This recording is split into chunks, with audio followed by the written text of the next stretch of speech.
शुक्रगुजार चिड़िया। एक नन्ही सी चिड़िया से शुक्र का सबक। एक पुरसुकून से गांव में, जहां कच्चे रास्ते, सब्ज दरख्त और एक छोटी सी मस्जिद हुआ करती थी, एक नन्ही सी भूरी चिड़िया रहती थी। इसका नाम नूर था। नूर बहुत छोटी थी, मगर इसका दिल बहुत बड़ा था।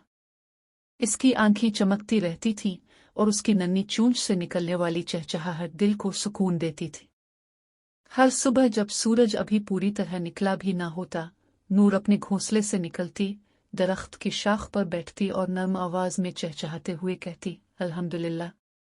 ये इसका रोज का मामूल था।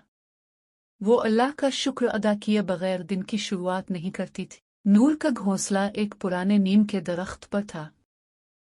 एक दिन गर्मी बहुत ज्यादा थी। सूरज आग बरसा रहा था और जमीन तप रही थी।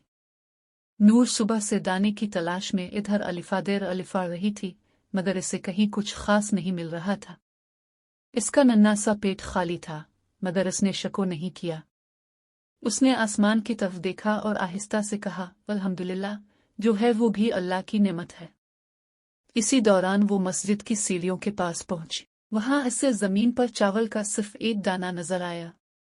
नूर की आंखें खुशी से चमक उठी। वो खुशी खुशी अपने घोंसले की तरफ अलिफाड़ गई, जहां उसके नन्हे नन्हे बच्चे उसका इंतजार कर रहे थे। नूर ने वो दाना अपने बच्चों के साथ बांट लिया। बच्चे खुशी से चहचहाने लगे और नूर का दिल सुकून से भर गया। नूर ने खुशी से पर फैलाए और दोबारा शुक्र अदा किया।